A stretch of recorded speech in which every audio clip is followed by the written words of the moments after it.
Emily had a yearly tradition, one she held onto with quiet excitement. Every birthday morning, she expected to wake up to a thoughtful surprise, nothing extravagant, just something personal.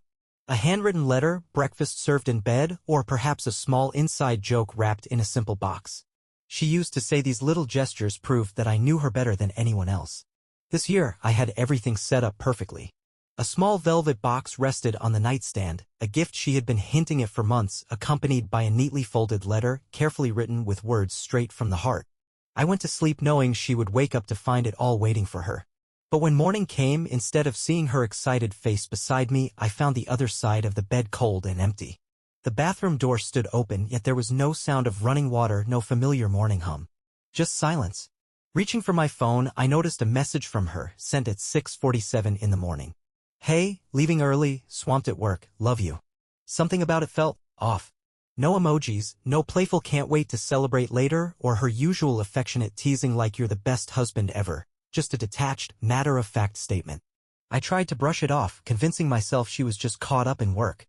Hours passed as I clung to that excuse. Then at noon, another message appeared on my screen. Gonna have dinner with a coworker tonight for my birthday, don't wait up, love you.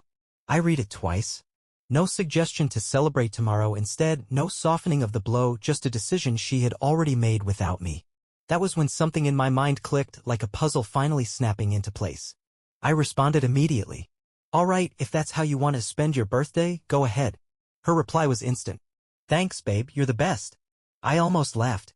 No questions, no hesitation, just easy acceptance, as if she had anticipated my response, as if she had planned for it. I didn't text back. I didn't call. Instead, I grabbed my car keys and left. Emily thought she was untouchable, that much was clear. But she had underestimated me.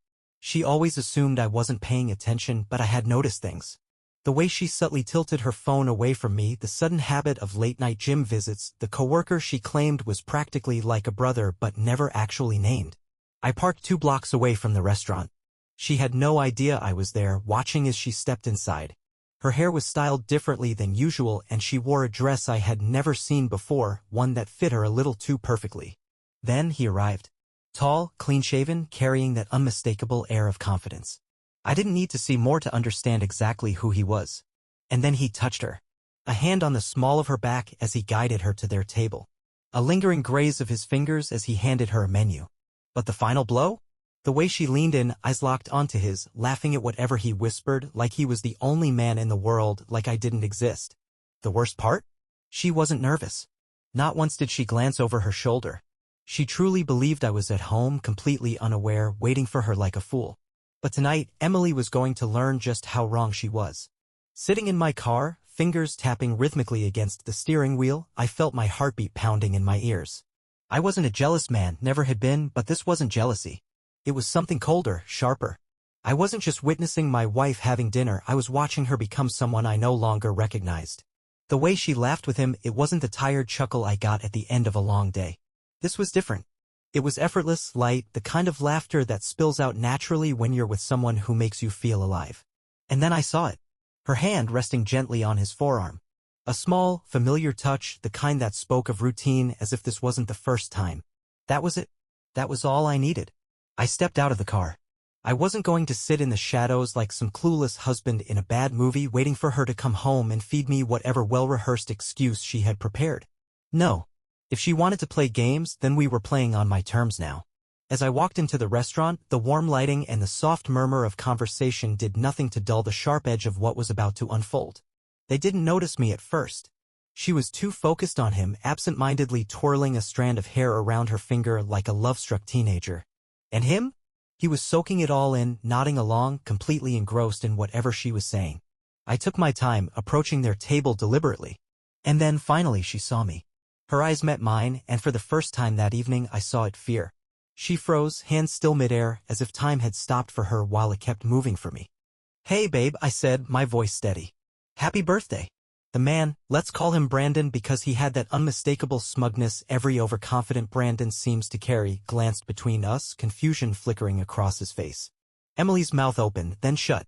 She looked like a computer struggling to process a corrupted file. I thought you were home. I smiled. Yeah, I bet you did. Silence. The whole restaurant wasn't watching us. Not yet. But the people sitting nearby? They were already listening. The tension in the room was impossible to ignore. Forks scraped against plates at a slower pace, conversations grew quieter, and a heavy atmosphere settled over the table. Sensing it, Emily cleared her throat and tried to brush it off. "This is just, a work dinner," she muttered. I tilted my head, feigning curiosity. "Really? That's interesting because I distinctly remember you telling me, don't wait up." Her throat moved as she swallowed hard. "I didn't mean it." I shifted my attention to Brandon. "Hey, Brandon, quick question." His eyes flickered to mine, uncertain. Yeah? Did she mention to you that she's married?" His face instantly lost its color. Across the table, Emily shot me a sharp glare. "Stop it," she demanded, but I paid her no mind. Brandon hesitated, glancing between us before finally responding. She said you two were having problems." A quiet chuckle escaped me.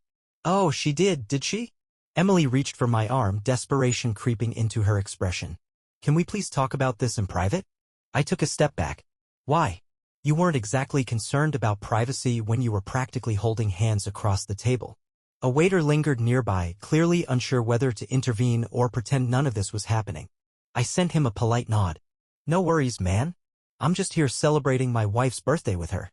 Emily exhaled sharply, frustration flashing in her eyes. "You're making a scene." Leaning in just slightly, I lowered my voice. "Oh, sweetheart," I whispered, my words deliberate. This isn't even the scene yet." Her expression hardened into that tight, artificial smile she wore when she was barely holding it together. But I wasn't in the mood to let her keep up the act. Brandon fidgeted in his seat, withdrawing his hands from the table as if suddenly realizing how close he had been to her. Smart move. But it was too late. Emily turned to him, sending him a quick look, a silent plea to keep his mouth shut. For a fleeting moment, I almost pitied him. Almost. Emily released a sharp breath and abruptly stood, her chair scraping against the floor. "Let's go outside." Without waiting for a response, she grabbed her purse and stormed toward the exit, leaving Brandon without so much as a goodbye or an explanation. Just a swift retreat. Not this time. I followed, but deliberately slower, making sure every person in that restaurant got a good look at her as she walked out. Let them all see the woman who had just been caught. As soon as we stepped outside, she spun around, dropping the composed act completely. "What is wrong with you?" she hissed. A laugh escaped me, disbelief settling in. "What's wrong with me?" I echoed. "Emily, you're the one sneaking around and I'm the problem?" She crossed her arms, defensive. "I wasn't sneaking around. I told you where I was." I raised an eyebrow. "Oh, right? My mistake." Saying "don't wait up" obviously means it's totally fine to go out with some other guy. Her jaw tightened. "It wasn't a date." "Really?" I challenged. Because from where I was sitting, it sure looked like one. She scoffed, rolling her eyes. "You're being dramatic." "Dramatic? Dramatic?" The word echoed in my mind and something inside me snapped. "Okay, Emily. Let's drop the dramatics and keep it simple." I took a step closer, lowering my voice. "If I were sitting across from a woman, touching her arm, whispering in her ear, making her laugh like she was the only person in the world, would you be okay with that?" Silence. That told me everything I needed to know. She wouldn't meet my gaze, her lips parting like she wanted to respond, but no words came out. I nodded, something settling within me. "Yeah, that's what I thought." Finally, she looked at me, a flicker of panic creeping into her expression. "Look, I didn't mean for this to." To what?" I cut in. "To get caught?" She flinched. And just like that, her demeanor shifted. The panic disappeared, replaced by steely resolve. "I haven't done anything wrong." I let out a short, humorless laugh. "Oh, that's the hill you're choosing to die on?" Her shoulders squared. She doubled down. "I have every right to go out with a friend for my birthday. I don't need permission." I gave a slow nod, taking in every word. "Got it. So tell me, when exactly were you planning to let me know you were sleeping with him?" Her eyes widened, a flash of something unreadable crossing her face. "Bingo."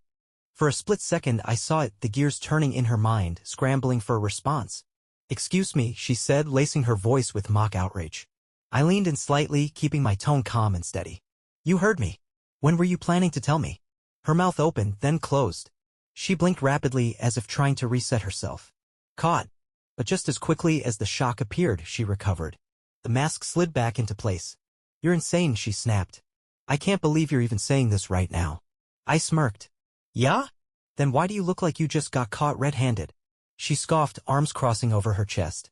"Because you're accusing me of something I haven't done. Do you even hear yourself? You sound completely unhinged." I tilted my head slightly. Oh, I hear myself just fine, Emily. And I also hear you not denying it. Her lips pressed together in a thin line. Too late for damage control now. She exhaled, rolling her eyes like she was already tired of this conversation. Fine. You want to play detective? Go ahead. But you're going to feel really stupid when you realize I haven't done anything wrong. I reached into my pocket and pulled out my phone. As I scrolled through the photos I had taken from my car, I didn't even need to zoom in to confirm what I already suspected. There she was, leaning into Brandon's touch, her hand resting lightly over his. The way she gazed at him, it had been years since I had seen that look directed at me. Holding up my phone, I turned the screen toward her. Yeah? Then explain this. Her breath hitched for just a second before she quickly composed herself. But it was too late. I'd already caught the reaction she had tried to suppress. That doesn't mean anything, she said hurriedly, her voice firm but a little too rushed. You're making it into something it's not. A short, humorless laugh escaped me. Right? So if I were to grab some woman's hand like this and stare at her like she was the only thing in the world, you'd be completely fine with it. Her jaw tightened. It's different. I arched an eyebrow. Oh? Please enlighten me. How exactly is it different? Silence. Taking a step closer, I lowered my voice. See, here's the thing, Emily. You've been acting off for weeks. Did you really think I wouldn't notice? The late-night gym sessions. Your sudden obsession with your phone. The way you've been pulling away while pretending that everything is normal. I paused, watching her shift uncomfortably under my gaze. And now here you are out with a man I've never met, touching him like he belongs to you. She let out a sharp breath and shook her head, exasperated. You're being ridiculous. I smiled, slow and deliberate. Maybe. But if I am, it's because you made me this way. Silence hung heavy between us before she finally snapped. You know what? She hissed. I don't have to stand here and be interrogated like some kind of criminal. I came out to have a nice dinner for my birthday and you're ruining it. I exhaled slowly, nodding. All right? Sliding my phone back into my pocket, I took a step back. No more questions. Her shoulders relaxed slightly, though too soon. Because I already know the answers, I added. Her entire body went rigid. Leaning in just enough for her to hear me clearly, I spoke the words that would change everything. I know about the hotel. Emily went completely still, like a prey animal realizing too late that it had walked into a trap. Her entire body tensed, her expression frozen as if she had just spotted a red dot from a sniper's scope aimed directly at her chest. The hotel. She knew exactly what I was talking about. You're lying, she shot back automatically, her response a little too fast, a little too defensive, too guilty. I let her denial linger in the air for a moment, watching the way her breathing quickened, her fingers tightening around the strap of her purse like it was the only thing keeping her upright. Am I? I asked, tilting my head. Then why do you look like you just saw a ghost? She scoffed, rolling her eyes, trying to regain her composure. Because it's ridiculous. What hotel? What are you even talking about? I smiled. There it is. The last-ditch effort. Gaslighting full speed ahead.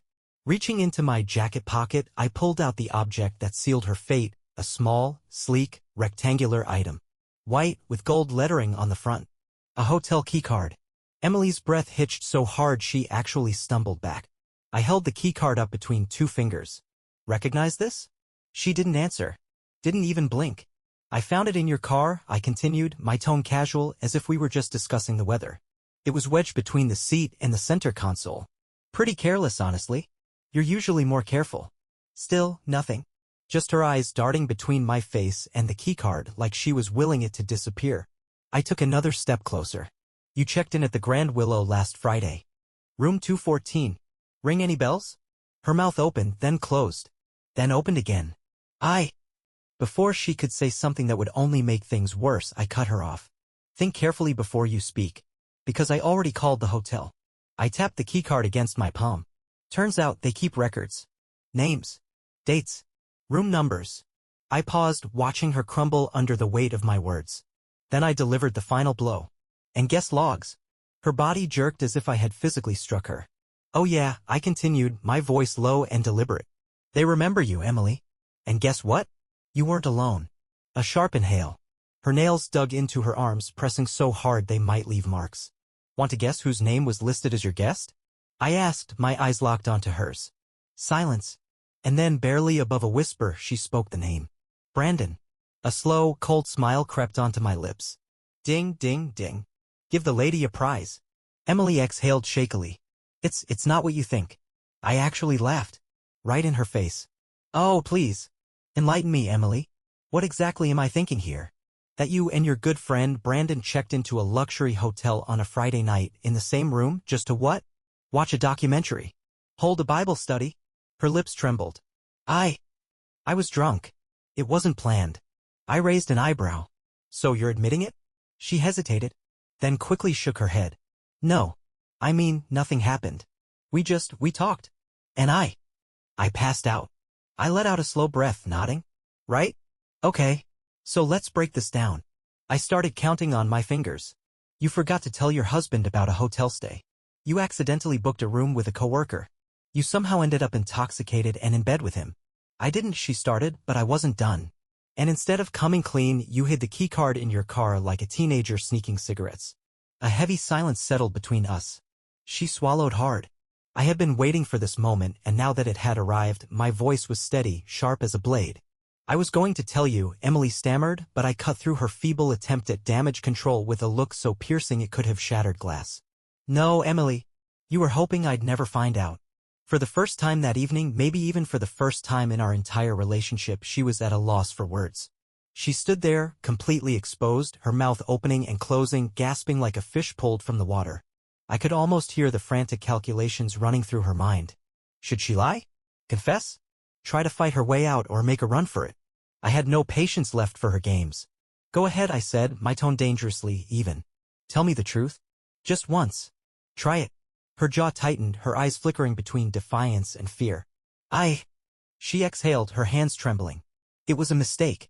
A bitter laugh bubbled up from my chest. A mistake. I repeated. Which part? The part where you met him at a hotel? The part where you lied to me about it? Or the part where you assumed I was too blind to figure it out? She sucked in a sharp breath, her composure unraveling. I didn't plan it, okay? We were out with coworkers, I drank too much and Oh, please, I snapped, cutting her off before she could string together another excuse. You expect me to believe you got so drunk that you just woke up in a hotel room with him? She hesitated, then gave the weakest defense imaginable. Yes. I laughed again, but there was nothing warm about it. You're a terrible liar, Emily. Do you know that? Her frustration flared, pushing aside her guilt. Why are you even here? She snapped, anger replacing her fear. There it was. The fight. I offered a cold smile. Why am I here? I echoed. Well, let's see. My wife decided not to spend her birthday with me, told me not to wait up, and then had dinner with someone else. So forgive me for being a little curious. Her nostrils flared. It wasn't like that. I took a step closer, lowering my voice. Then tell me. How was it? She flinched but held her ground. I just needed space. That caught me off guard. Space? I repeated, tilting my head. She folded her arms as if physically shielding herself. Yes. Things between us have been off, and I didn't know how to tell you. And instead of talking to me, my voice turned razor-sharp. You ran straight to Brandon? Her hand moved faster than I expected, striking my cheek in a sharp, stinging slap. But I didn't react. I just stared at her. And the moment she realized what she had done, it was she who stepped back. I exhaled slowly, rubbing my jaw. There she is. Her voice wavered. I didn't mean it. No, I interrupted. You meant it. A humorless chuckle escaped me. It's funny, really. You've been lying to me all night long. But the second you get called out, you lash out. She swallowed hard, trying to regain control of the situation. You're twisting everything. I shook my head, my expression unreadable. No, Emily. You did that. I'm just finally seeing the truth. A frustrated sound slipped from her lips as she ran her hands through her hair. I didn't plan for this to happen, okay? I didn't just wake up one day and think, oh, I'll destroy my marriage today. No. I agreed, my voice devoid of emotion. You did it in phases. A message here. A lie there. One small betrayal at a time until you didn't even recognize yourself anymore. Her lips trembled. I still love you. I inhaled sharply. You don't get to say that. She flinched, but still she insisted. But I do. No, Emily. You don't. I said, my voice like ice. Because you don't love me. You love the comfort. You love knowing that no matter what, I'll always be here, ready to pick up the pieces whenever you make a mess of things. I stepped closer, my presence towering over her. You don't love me. You love your safety net. Tears welled in her eyes. That's not true. Then why are you still lying? I asked, my voice almost tired now.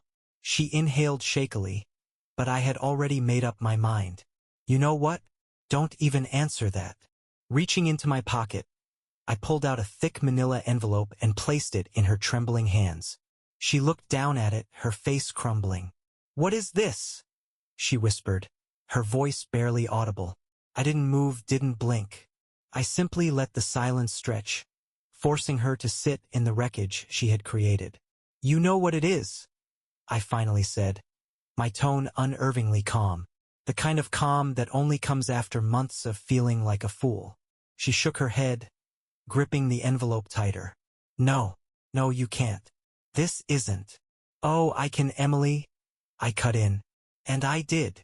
Her chest rose and fell in unsteady breaths. You had these ready? I exhaled slowly, watching the realization settle over her. The understanding that, for once, she was no longer in control. Yes, I said simply. I did. A small, broken sound escaped her lips. For how long? I tilted my head. Since the first time you lied about him. She flinched as if I had struck her. Good. Her voice turned desperate. You don't mean this. You're just angry. You're trying to hurt me. I let out a slow, mirthless chuckle, and she shrank back at the sound. Oh, sweetheart, I murmured, shaking my head. If I wanted to hurt you, I wouldn't be handing you divorce papers. I held her gaze, my next words a quiet finality. I'd be taking my time. I wanted you to experience the same humiliation you put me through.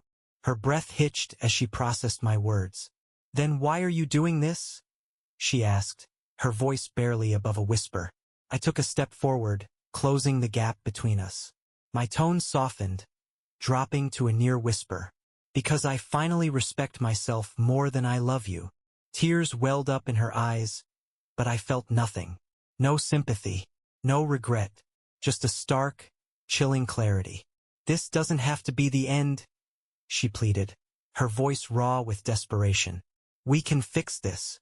I let out a slow breath, shaking my head. Unbelievable. Even now, she still thought she could patch things up with mere words. No, Emily, I said, my voice firm, resolute. You could have fixed this a long time ago, but you didn't. Her lips parted as if she wanted to argue, but I had already stepped back, distancing myself. My hands slid into my pockets as I turned away. I wasn't going to fight for someone who had already discarded me. She called my name, her voice cracking, but I didn't stop. I didn't look back. She had spent months choosing him over me. Tonight, for the first time, I chose myself. I walked away. No last glance, no hesitation. Just the steady rhythm of my footsteps against the cold pavement. Behind me, Emily's broken voice echoed, calling my name. But she wasn't calling out because she loved me. She was calling because she was losing. And Emily? She hated losing. I reached my car, yanked the door open, and slid inside. My heartbeat pounded in my ears, my fingers gripping the steering wheel. But for the first time tonight, it wasn't anger coursing through me. It was relief. I exhaled, slow and controlled, letting the weight of it settle over me. It was over. At least that's what I thought. Then my phone rang. I didn't need to check the screen to know who it was. I let it ring. Once, twice, 3 times. Then voicemail. Seconds later, a message popped up. Emily, please don't do this. Just talk to me. I stared at the screen, my jaw tightening. Talk? Now she wanted to talk? After everything? Another message followed. Emily, I made a mistake. Please don't throw everything away over one mistake. I let out a short, humorless scoff. One mistake, the sheer delusion. Then another message came through. Emily, you don't understand. It wasn't just about him. It was about me. About us. I shut my eyes, inhaled deeply, and counted to 5, forcing my shoulders to relax. I could just ignore her, drive away, leave her to sit in the ruins of what she had done. But then my phone buzzed again. Emily, I swear I'll tell you everything. Just give me 5 minutes. Face to face. Please. I hesitated. Not because I wanted to hear her out, I didn't. But something about that last message felt different. Not desperate. Not apologetic. Something else. Against my better judgment, I put the car in park, exhaled, and stepped out. I didn't trust her. Not anymore. But I needed to see what she had to say. Each step I took back toward her was deliberate, controlled.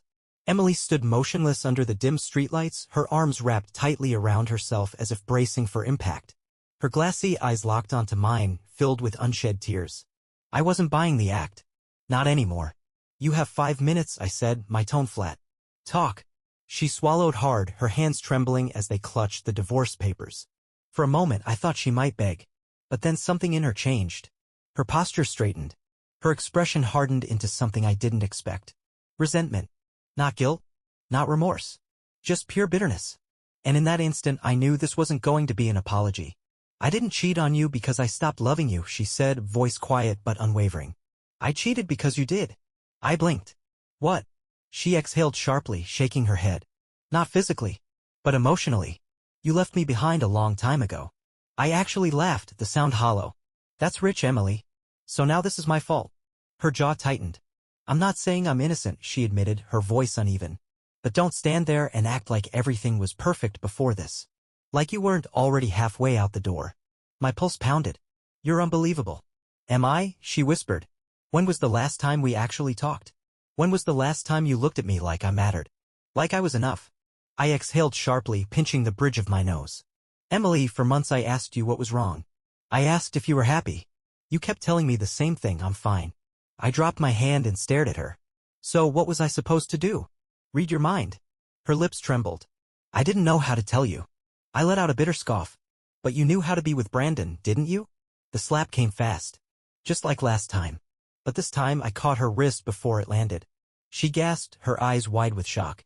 For a long, tense moment, neither of us moved. Then, slowly, I pushed her hand away and stepped back. No, I said firmly. You don't get to hit me and play the victim. Not after everything. Tears spilled down her cheeks. I didn't mean it. Yes, you did, I cut in, my voice cold. You meant every bit of it, the deception, the secrecy, the deliberate choice you made, time and time again, to look me in the eyes and betray me. That was the moment she broke. Her expression twisted into something unfamiliar, something shattered beyond recognition. I don't even know who I am anymore, she whispered, her voice hollow. I studied her, searching for a flicker of emotion within myself. But there was nothing. Absolutely nothing. That makes two of us, I murmured. A sharp, shuddering sob escaped her as she clutched the stack of papers in her trembling hands, gripping them so tightly her knuckles turned white. And then she said something I never expected. Don't leave me. I should have felt something, an ounce of hesitation, a trace of sympathy, anything. But I didn't. Instead, I just stood there, watching as the woman who had torn our marriage apart held onto those divorce papers like they were the only thing keeping her from collapsing. Don't leave me, she whispered again, her voice desperate. I let her words linger between us, heavy and hollow, sinking into the cold night air where they belonged. And then I asked the only thing that mattered. Why not? She inhaled sharply, caught off guard. She had expected me to waver, to cave in the way I always had. But I wasn't that man anymore. Because... She stammered, shaking her head as if scrambling for the right words. Because we can fix this. I arched a brow. Fix what, exactly? My voice was calm, steady. The lies? The sneaking around? The hotel? The way you looked me in the eye every single night and fed me nothing but falsehoods? Tell me, Emily, which part do you think we can fix? Tears streamed down her face, but I didn't move. People make mistakes, she pleaded, her voice cracking. Marriages, real marriages, survive things like this. I exhaled sharply, shaking my head. You really don't understand, do you? She swallowed, her breath shaky. Understand what? I took a slow step closer, forcing her to meet my gaze. Surviving means fighting through the struggles together, I said, my voice firm. It means working through problems, not creating them. You didn't fight for this marriage, Emily. You let it decay while you entertained someone else behind my back. She shook her head frantically. That's not true. I tilted my head slightly. So, if I hadn't caught you, would you have told me? She sucked in a sharp breath, and there it was. The truth. She knew it. And so did I. I leaned in just slightly, lowering my voice. Would you have told me, Emily? That was when she broke completely. The sob she had been holding back finally tore through her. Raw and unrestrained. Her shoulders shaking violently. But I felt nothing. No pity. No regret. Because she wasn't crying out of love for me. She was crying because she was losing me. I turned to leave. "Please," she whispered, barely audible now. "Please don't do this." I paused at the edge of the sidewalk, looking at her one last time. "You already did." And with that, I got into my car, shut the door, and drove away. The road stretched out before me, empty and endless. My hands clenched the steering wheel, not out of uncertainty, not out of doubt, but because, for the first time since this nightmare began, it was truly over. No more waiting, no more searching for inconsistencies in her words, no more second-guessing myself. She had finally admitted what I had known all along, and I had finally walked away. I had thought I'd feel relief, maybe even freedom, a sense of satisfaction knowing I had ended it on my own terms. But instead I felt hollow, like the version of me that had fought for her, defended her, loved her, had died tonight. The worst part? I didn't even know who I was without her.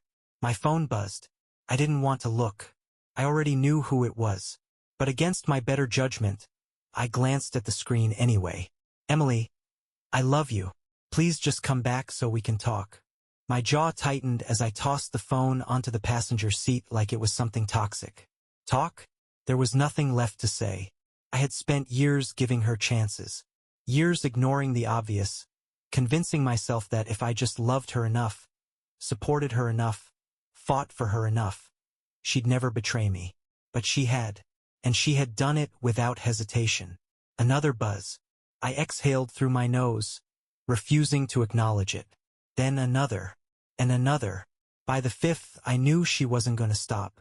I grabbed the phone and swiped to my messages. "Emily, I messed up. Okay? But you're making a mistake too. Emily, we've been together for too long to throw it all away like this. Emily, you still love me. I know you do.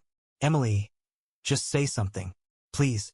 I stared at the screen, heart pounding. Then, without a second thought, I tapped her name. And I blocked her. No warning. No final message.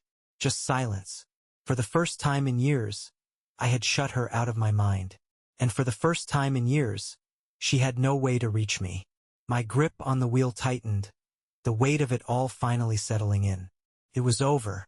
Truly, completely over. But now, the question that haunted me was this: who was I without her? The road stretched ahead, dark and quiet. The only sound the low hum of my tires against the pavement. No more buzzing phone. No more frantic messages. No more pleas, no more lies.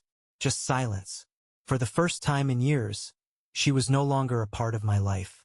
I had envisioned this moment countless times, picturing what it would be like to finally break free from her grasp, to sever the invisible ties she had wrapped so tightly around me that I had almost forgotten how to stand on my own. I expected it to feel like triumph, like a long-awaited victory. But the reality felt like grief. Not for her. Not for the woman who had so effortlessly, so carelessly betrayed me. No, I was mourning someone else, the man I used to be, the man who had believed in her, who had invested years into building a life alongside her. The one who had trusted, defended, and cherished her. The man who had once looked into her eyes and seen his future reflected back. That version of me was gone. Emily had destroyed him, and in his place stood a stranger, someone I had yet to fully recognize. As I pulled into the driveway and turned off the engine, I sat there for a moment, my gaze fixed on the house we had built together. The front porch light flickered, just as it had for weeks. She had promised she would fix it. She never did. Just like she never fixed us. Stepping out, the cool night air brushed against my skin as I walked inside. The house felt emptier than ever. Her shoes were no longer by the door. The familiar trace of her perfume didn't linger in the hallway. Even her laughter, insincere as it had been, had vanished. And in that instant the reality sank in. She was gone. This wasn't just a temporary absence. I wasn't waiting for her anymore. I released a slow, shaky breath and made my way to the kitchen. Pouring myself a glass of whiskey, I sank into a chair at the table, staring blankly ahead. After a long moment, I picked up my phone. My thumb hovered over Emily's name, now blocked and erased from my life. Instead, my eyes landed on another name, one I hadn't thought about in a long time. Ryan. My best friend. The one I had gradually drifted away from over the years, too consumed with keeping Emily happy to notice everything else slipping through the cracks. I hesitated. Then, without overthinking, I pressed the call button. The phone rang twice before he answered. "Dude," he muttered, his voice groggy with sleep. "It's almost midnight. Everything okay?" I exhaled. "Yeah. Actually, for the first time in a long time. I think it is." There was a pause, then his voice softened. "She finally did it, didn't she?" A quiet, bitter chuckle escaped me. "Yeah. She did." Ryan let out a sigh. "Man. I'm sorry." I swirled the whiskey in my glass, watching the amber liquid catch the dim light. "Don't be." Because, sitting in that quiet, empty house, something unexpected stirred within me.